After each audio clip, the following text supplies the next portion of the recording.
Welcome to the Sazmining podcast. At Sazmining, we are bringing you into conversations with today's industry leaders in blockchain and cryptocurrency. Our goal with this podcast is to improve the understanding and adoption of blockchain and cryptocurrency by giving you an insider's look at what's being built and informed predictions on what the future holds. Energy costs can make or break a crypto mining operation. Successful crypto miners all need low-cost electricity. Sazmining has partnered with Amerex to give crypto miners the best procurement strategy for natural gas and low-cost electricity. Go to sazmining.com/Amerex, that's spelled AMEREX, to see if you qualify for Amerex's energy procurement services. Once again, visit sazmining.com/Amerex to be served up some of the most competitive electricity rates globally.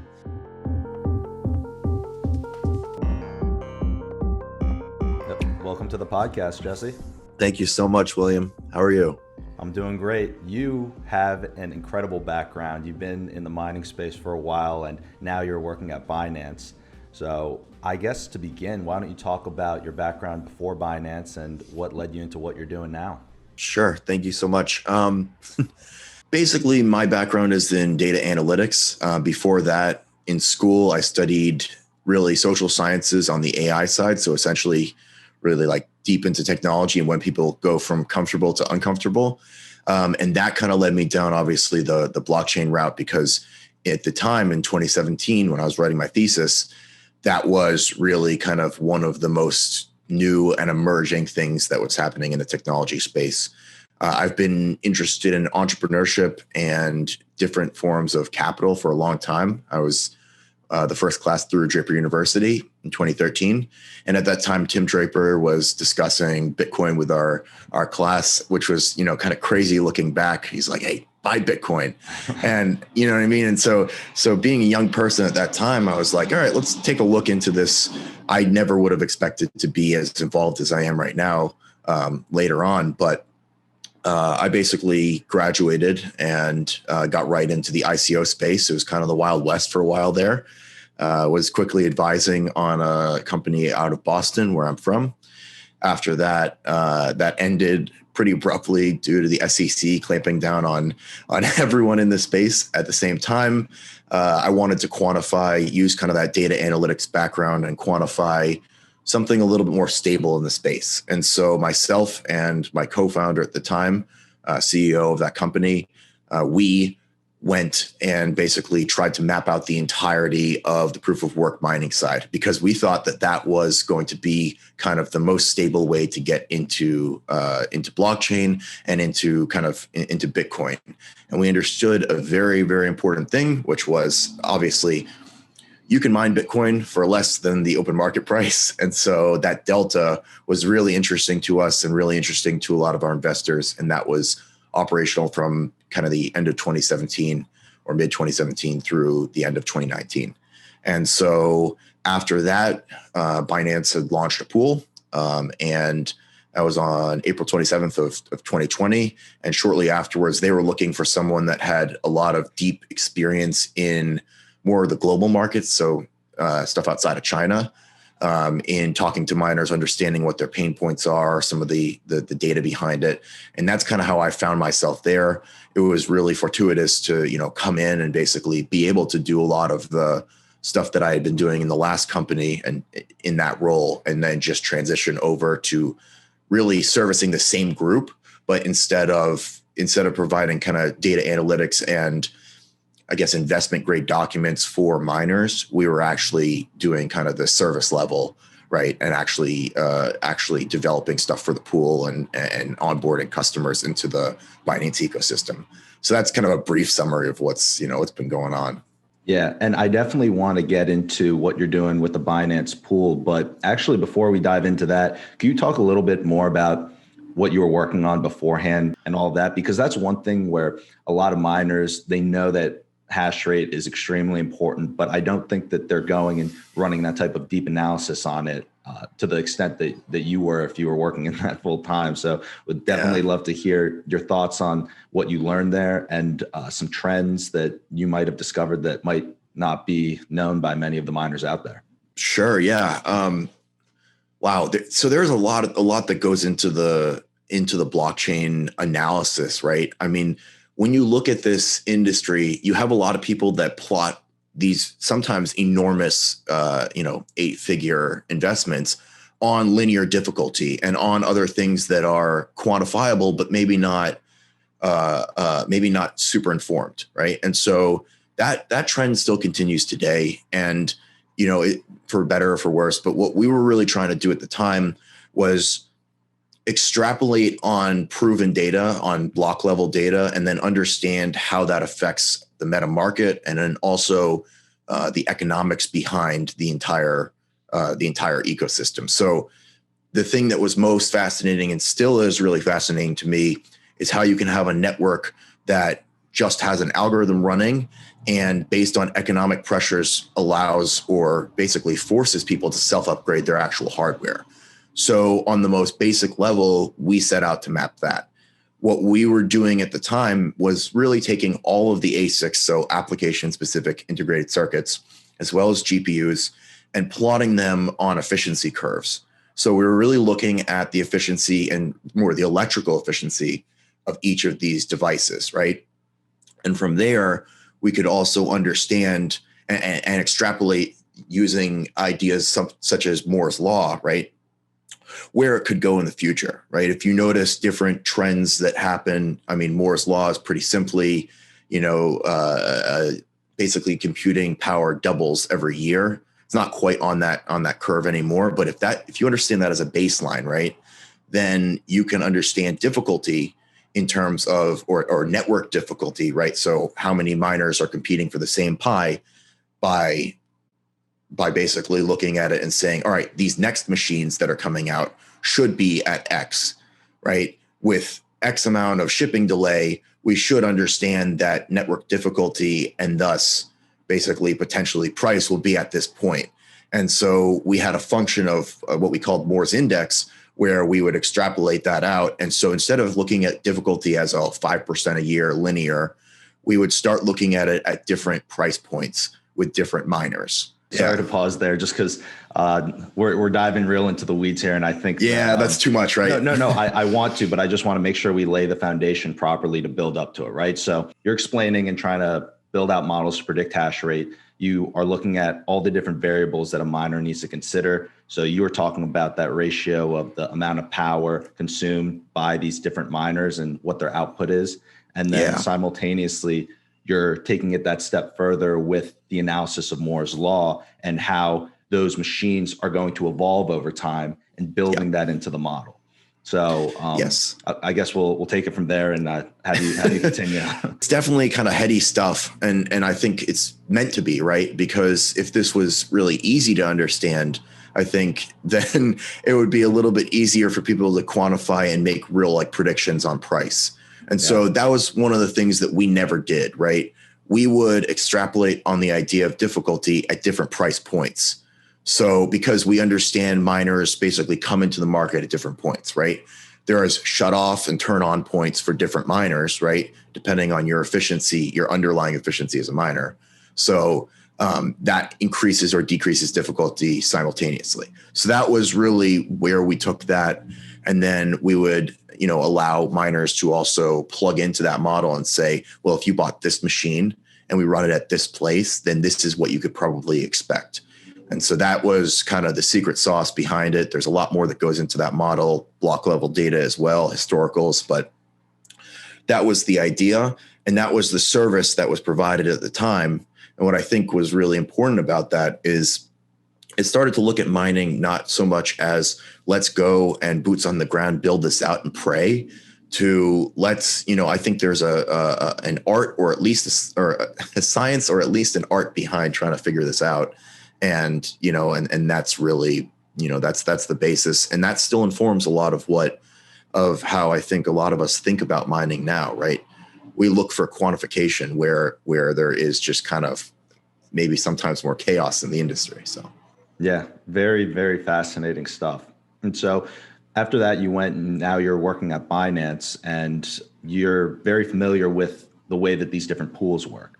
So maybe a good foundation would be to lay out what exactly a mining pool is what it does and why it's important.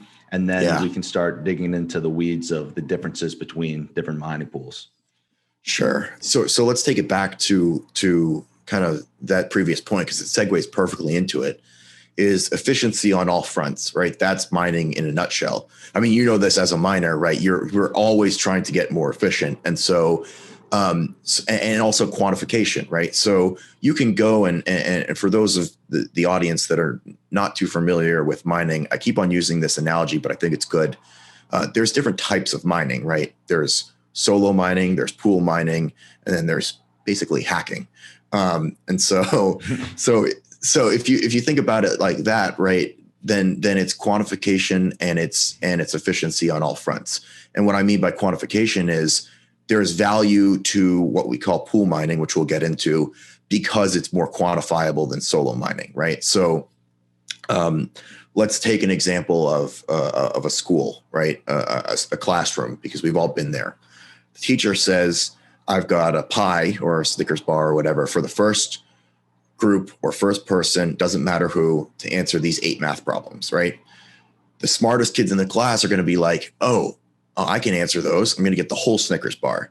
Then, Will, you and I we're smart, but we're not like Sarah over here. So, we're going to be like, hey, dude, we should work together on this. Exactly. Work together and bring in a couple of our friends. And then finally there's like, the kid who's looking over everyone's shoulder. And so those are the 3 types of mining, right? You've got solo miners who on a massive scale are basically submitting or basically trying to, figure the entire thing out on the top level, right? And basically get the whole block reward for doing so, right? So at this point, 6.25, right? So, they basically brute force their way in, and that's it. And then you've got, all of us who are potentially smaller, but also, more quantifiable, that are on the pool level side, right? Where we're working together and then being paid out proportionally. And then finally, you've got botnets and other, hacking, where they're not paying for electricity, they're not paying for your computer, they're just kind of coming in. So those are the couple levels of mining, right? And the pool serves a really interesting function, because not only does it allow smaller miners to operate, but it also allows you to quantify much better than, I guess I'll, X% of the time I may reach this, or I may basically reach the consensus before the others, and submit my data before the others. And that's kind of where a pool goes, right? So they're extremely important, especially if you're a smaller mining operation. You, just as you said, you wouldn't be able to compete on that total network because you make up such a small piece of the pie. But when you're part of a mining pool, now you have predictable revenue. You're not just hoping that you hit a 1 in a million type shot getting that next block. So it makes it more feasible for a smaller business to actually run a mining business, because they have those predictable revenue streams. Payout methods that these miners are receiving. What's the different types of payout methods that mining pools like to employ? So there's a variety of different settlement systems that happen on the pool level. And that's really important for miners to understand, because basically, even if you're getting, say, 1% from, fees purported from another pool, you need to understand that maybe that pool is not actually paying you as much as even, say, 1.5% on a different settlement system. So it's very confusing, because there's just a variety of different ways you can quantify hash rate, and thus the value of mining. On the most basic level, and probably the easiest to understand, is full pay per share. So that means that miners are getting both their proportional amount of the block reward, so that's 6.25 roughly every 10 minutes, as well as transaction fees. So that's kind of the, as we call it, the full stack, or full pay per share, as opposed to stuff like a score system, where you're getting a proportional reward, but it's on basically a time-based system, right? So instead of basically having it quantified on the block reward and transaction fee level, it's basically taking an aggregate of the value of your hash rate over time, and then it's kind of like a weighted system there. So it makes over time the value kind of worth quite a bit. But as soon as you kind of leave the pool, right, your value diminishes very quickly. So if you have an outage or if you have an inconsistent mining schedule, generally not the greatest way to go. Paper share is another system that is used. It's basically like full paper share, but they're not always distributing all or any of the transaction fees. And then there's also stuff like pay per last end share, which is you're basically looking at the number of shares in a certain round of mining, and then looking at the last quantification or n amount of shares. So they're all very, very confusing. It's just different ways to slice up the same pie. But overall, what miners should be looking for and understanding is that they should run their own data and understand or talk to pool operators and really understand deeply how that value is quantified, because what it looks like on paper may not actually be what you're getting on the other side, right? Obviously, this is really important for pool miners, but even for solo miners, right? When you look at all of this, you have to also still, at the end of the day, make the quantification of, do I go with a pool or do I solo mine, right? What can pay me out better? And so for operators on that scale, which there are very few, it is still worth looking at this kind of thing and saying, all right, how is it settled, right? Because if you're solo mining, this doesn't come into play, but you always have to do that value proposition and play it out to see, all right, am I better going with a pool or am I better solo mining? And in this case, and in most cases, for a vast majority of the industry, the pool system is much better and much more quantifiable. So that's kind of a background and kind of an understanding of settlement systems here.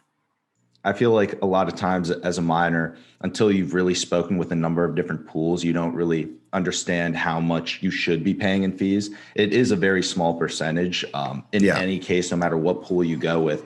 But there actually is a big difference between fees. And then also depending on the size of the miner, these are all considerations that if you're a miner, you want to understand. So from someone who actually works at a pool, can you talk about, I guess, industry standards and some of those considerations that miners should take into account when they're going and deciding on what pool they should put their hash rate on? So, I mean, on the most basic level, pools operate in this weird situation because we are the aggregation points for this, multinational, supranational phenomenon that's going on, right? This algorithm that continues running, and people from all around the world, and that's an important distinction. People from all around the world can connect to a pool to get paid out, right? So things that miners need to be aware of are, I mean, first and foremost, fees, right? We talk about efficiency on the electrical level. As this gains prominence in the world, and as Bitcoin becomes and other cryptos become more valuable, in the most basic sense, right, in terms of usage as well as price, you want to have less going to your service provider, your aggregation point, right, in terms of out of that stack that value stack, right? So miners that are connecting to kind of a standard pool may expect to pay, depend on size, right? There's a lot of discounts for larger size, but anywhere from 3% down to 1.5, generally speaking, of the total amount of Bitcoin that they've quote mined or cryptos that they've mined. And so that value, that whole charge is specifically because most mining pools operate in a software as a service level, right? And what that means really is that they are deriving value from basically connecting you into their system and then paying you out proportionally to your work, right? So that's it. As a miner, maybe what you should be looking at is what extraneous and ancillary services does your pool provide, and that may be more of the future in terms of what's valuable, because it's a race to zero on pool fees, right? Because this is kind of the the way that everything scales. If you look at the automobile, right, it's super expensive at the beginning, and then you get it to the point where you've got like a Yugo, right, where like anyone can get in a car, or the Model T is like the first to do this, right? So it's a race to zero in terms of, oh, I can beat this other pool. The miners will come to me because I'll take less fees, right? And so that's really important as a miner, is to be looking where you're going to pay the least, but then also looking at where you can make the most. And that's a distinction, right? So, for example, at Binance Pool, what we're really strong with is fundamentally kind of flipping this narrative on its head, right? Instead of just being a service provider, we know what we're good at, which is these exchange or the exchange side of everything and all the financial products we can stack on top. And so that's where we derive our value in the stack, not so much in just, 3%, maybe 1%. And that allows us to take less fees because there are other ways that we can derive value and thus give value back to the user. And so a really good example of this I like to mention is pool savings, right? And pool savings is essentially a flexible savings product where you're adding essentially mined Bitcoin to our internal liquidity. And in return, it's kind of like a mortgage, right? We're paying you out interest. And that interest is pretty heavy. Like right now it's 9%. And so, that's an additional 9% that as a miner you can make. So separate from pool fees, which are some of the lowest in the industry, right? Starting at basically baseline 2.5 and scaling down in terms of power, on our ETH side, 0.5, which is pretty industry leading, right? I mean, we offer a lot of these services that can positively impact the amount of Bitcoin or other cryptos that you can make. So that's something that miners really should be aware of, is that there is a traditional model, and then there is what we call an exchange or mining trading model that is coming into prominence. And I think you'll see that a lot more. And the benefit of that really is also on other fees as well on the exchange side, right? So we're not, it's kind of meshed, it's fluid, right? The same VIP level you'd get at Binance Pool is the same that you get on our exchange. And so you're creating and saving value throughout the stack. And that's, I think, where we're all going. Fascinating hearing you talk through that, because you guys have that advantage of actually having an exchange behind you, and the exchange can derive that value from the miner. So rather than the pool, a regular pool that's not tied to an exchange, having to extract value from their mining clients, you guys are willing to pass along those savings because the exchange business is benefiting from having all that additional liquidity being added to their exchange over time. Yeah, and volume too, right? I mean, if you look at kind of, we're the largest exchange by volume, it becomes basically a play of, all right, how can we benefit our users? Because at the end of the day, more users is a beneficial thing for Binance, right? And so if you look at a standalone item, right, like a normal pool versus like a wheel with spokes, right? Like this is a core exchange, and then you've got all these products branching off from it.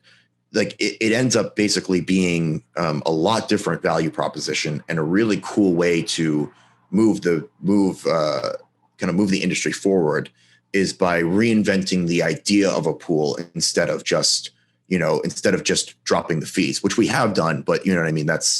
It goes back to a lot of the stuff that I like the most, which is the mining theory, right? Let's try to take this from a different angle. Let's try to look at, difficulty in a different way. All right, let's try to look at pools in a different way, right?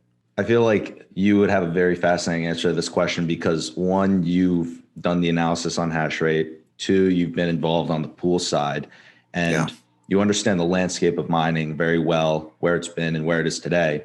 So if you were to make any sort of prediction about the future of where the mining industry is going, and you can take the question in whatever direction you want, you could make it more on the price side, you could make it more on just the hardware, just any piece of the mining industry. The one thing that you think is true that will play out that the majority of people are not aware of? It's such an interesting question. I mean, first off, this space is moving at such a rapid speed, right? It does not look like it used to in 2017. And, 3 years or 4 years is an eternity in mining. I mean, you know this too, as someone who's actively involved in this space.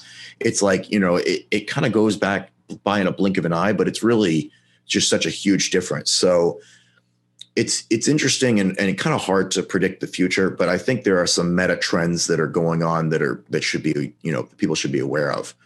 One, we see this on the machine side, right? On the foundry level, so literally the chip creation level, it's very hard for machine manufacturers to basically service demand, right? So a lot of miners right now are waiting for specific hardware to come out and really kind of gobbling up whatever they can get their hands on. A good example of this is if you look at you can go on YouTube right now and go to trackers for NVIDIA 30 series and the new AMD cards, because it's like there's oodles of people waiting to give them their money, and there's not enough of these things to go around. And that's due in part to how profitable they are in mining, but I digress, right? So on the most basic level, you've got, I think one of the things that's going to change is maybe the players that are making these chips, or the quantity at least of these chips being made. And that's based on the prominence of Bitcoin and other cryptos in the world, right? Because the same manufacturing processes are being done. For example, Tesla, who, we gotta mention, just bought a serious amount of Bitcoin the other day. Their AI chips for their full self-driving are on 7 nanometer, right? And so, wow. and the same processes are being used for ASICs and GPUs. So these foundries and these companies have to allot different chips to different things. So I think you're going to see coupling of markets there, and that's really interesting. I think there will probably end up being more dedicated space for mining stuff, just to fill out demand, and that in turn will increase network difficulty, as we've been talking about. And then with network difficulty, I think you're going to see a difference in the vision of what mining is, because right now it's I do thing here and it spits out thing here, right? So that thing would be I'm mining away on the blockchain and it spits out Bitcoin. But there's this thing in between that we call hash rate, which is the quantifiable side of it. And if you look at hash rate instead of just as kind of the entry point for getting Bitcoin over here, but more as the value in and of itself, it starts to look a little bit more like a commodity. And so I think there's a lot of, the earliest stages of this were cloud mining, which has, various different ways that it can be used. But basically this value of this computing power, will spit out Bitcoin on the other side. And so that's inherently valuable, right? So I think you're going to start seeing a lot more of that, kind of taking prominence in the space. And that is also why, we not only on Binance Pool allow for earnings transfer. So I can, if you're on the other side and you're a co-location client or something, I can transfer the earnings of your machines, or I can give you a gift and transfer some of that earnings. But I can also now on Binance Pool transfer just hash rate. And so that idea, I think, is going to be a lot bigger in the industry in terms of where we're going, is the quantification and maybe sale of hash rate in and of itself as valuable. There's a couple of other things that I think are really important to understand. I think that there's starting to be this idea of composable demand and a real kind of a system that miners are going for.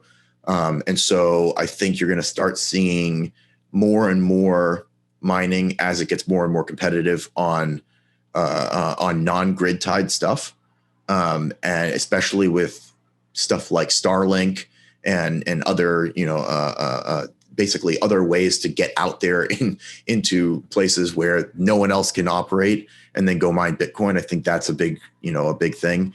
And then finally, I think you're going to start seeing a lot of different types of investors in here, right?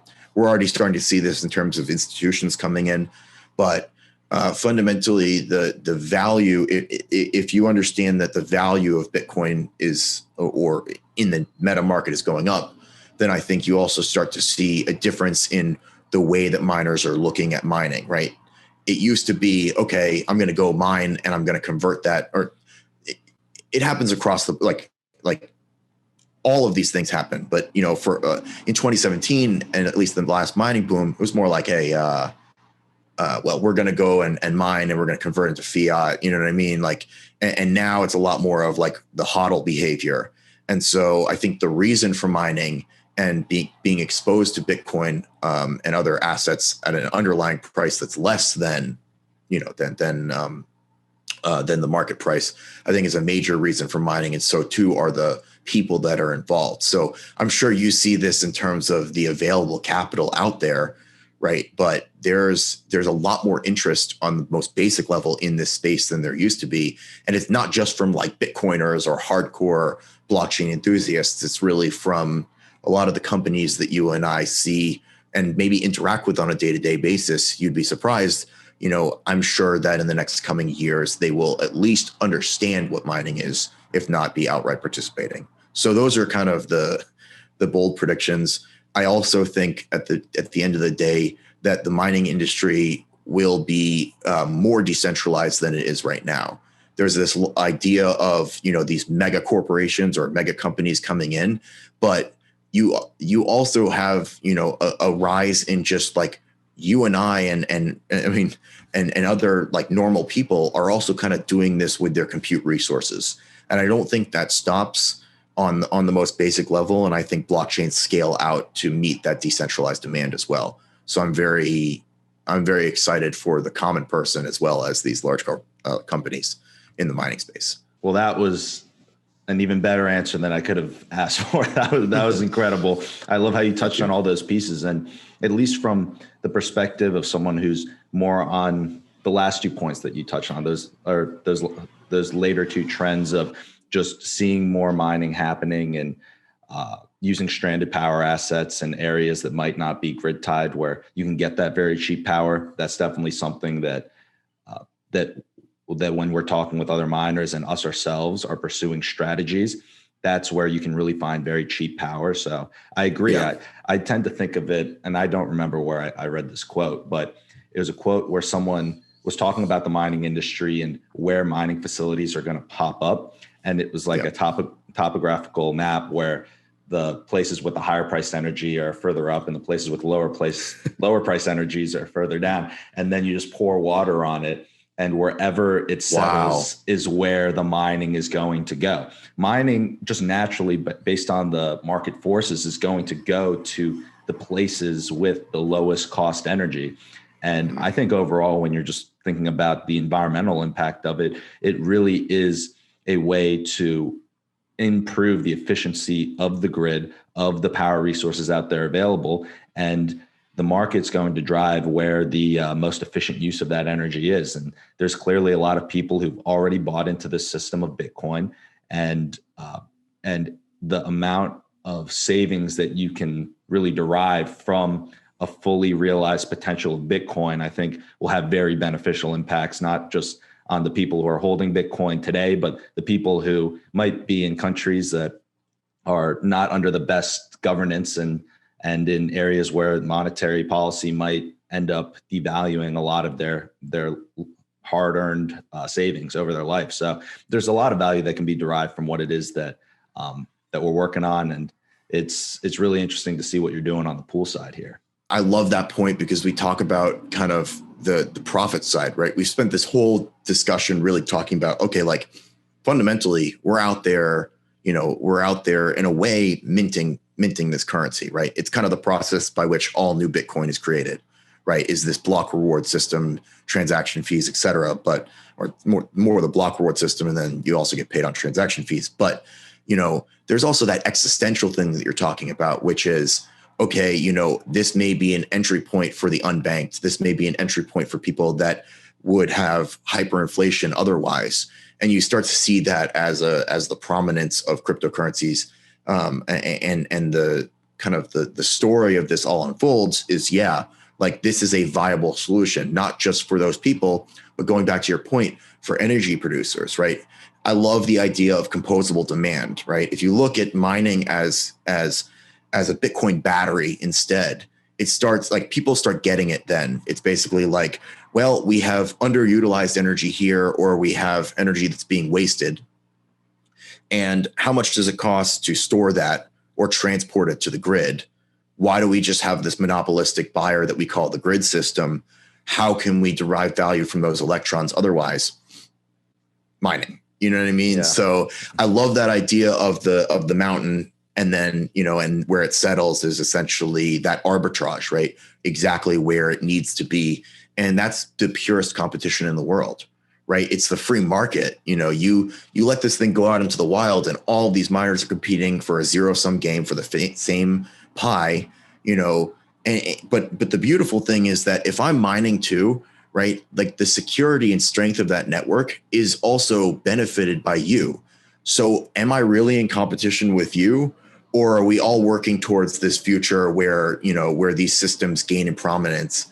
And that's kind of the second part of that. I think is really important to understand. Like, yes, miners are in competition for the same pie, but the value of mining also benefits the entire network, right? So really cool thing that, it harnesses greed and then pits people against each other, for the same pie. But at the end of the day, you all benefit from each other in this weird and wacky way. So I mean, that kind of stuff is what always keeps me up at night. And I think it's very cool.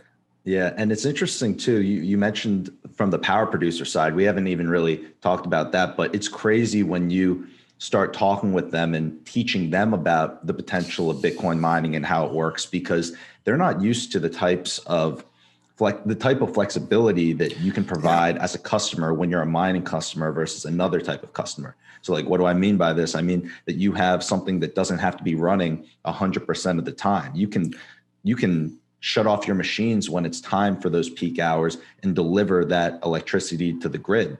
And that's just something where they're not used to being able to have the ability to shut off a customer at the blink of an eye and be able to maximize those grid payments.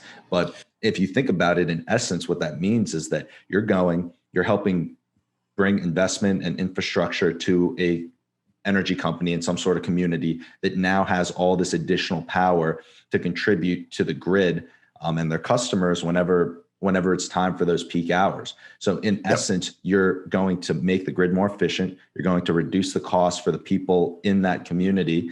And it's an overall win-win for that area. Yeah. And I think that in supporting the general Bitcoin vision is extremely, extremely powerful.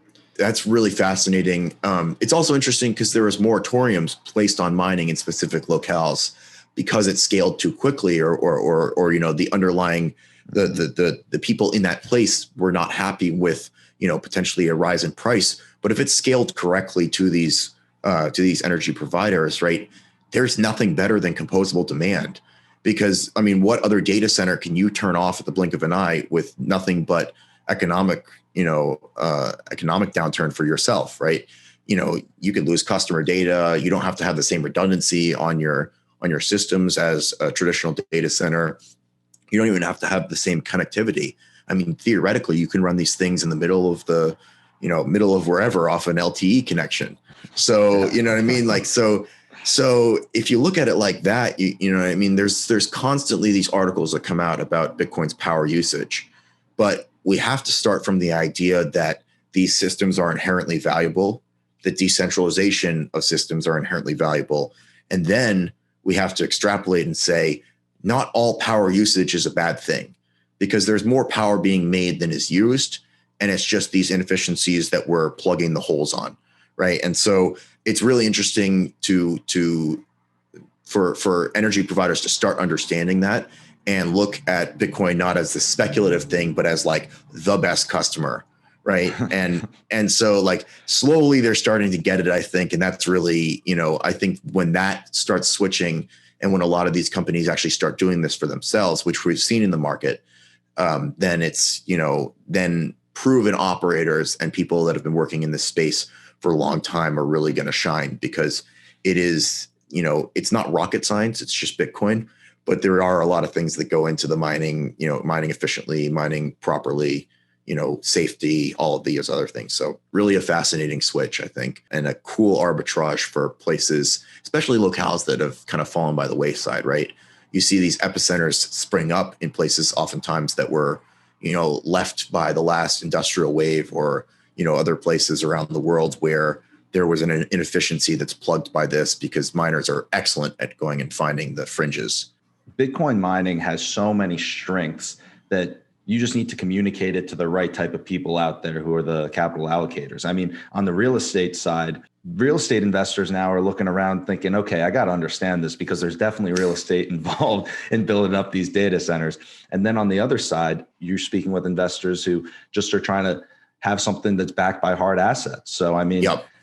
It's very clearly hard assets. You can see the facilities being built. You can see all the hardware, everything else. So it's just finding the right people and educating them. And I think that especially when other things are going well in the market, it makes it a lot more attractive for the mining piece as well, because with a higher price of Bitcoin, that technically is what you're producing. So it makes the financials look a lot better if Bitcoin's at 40,000 than if Bitcoin's at like 10,000. Yeah.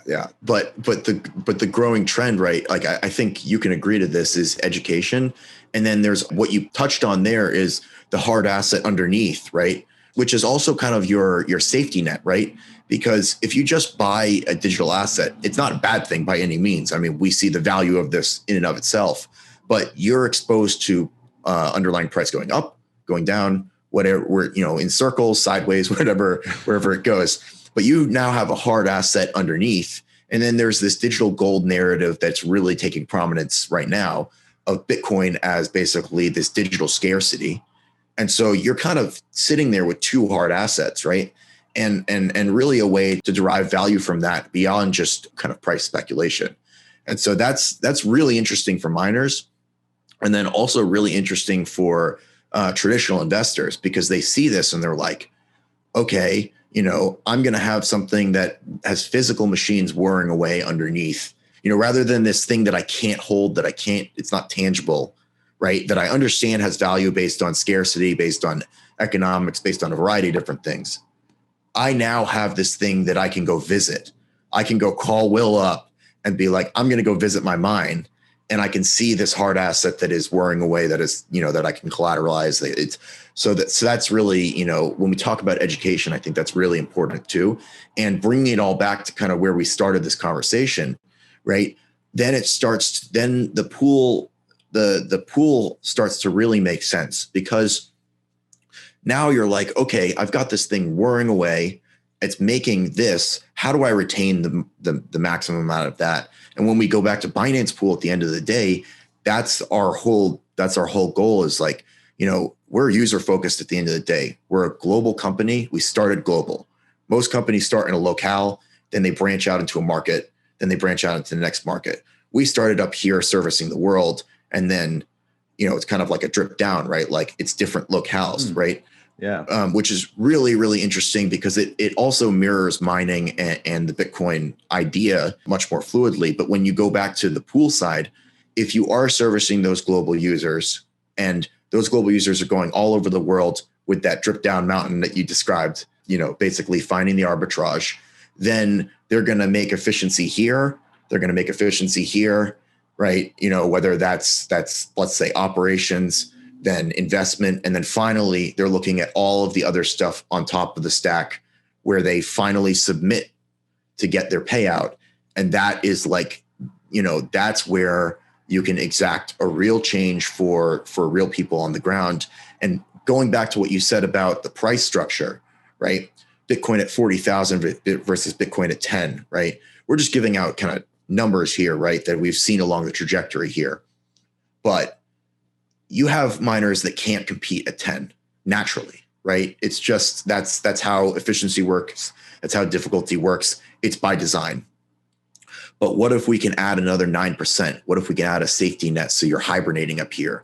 You don't have to necessarily turn off your machines. You can use your digital assets, in a different way on a platform that will reward you for doing so, right? That's the value you can bring to everyone. And when you start at a global top top-down approach, right? With a user focus. Like, that's what's so cool, I think, about what we offer, is that you can offer those types of things. So, you may be offering software as a service, but on the ground floor, you're impacting real people's lives, real miners' lives, by just being able to, maybe make them extra profit, or maybe it's more crucial than that. Maybe it's the existential side of it. Okay, that percentage was the difference between us shutting off and losing jobs in our area to us continuing along this trajectory together.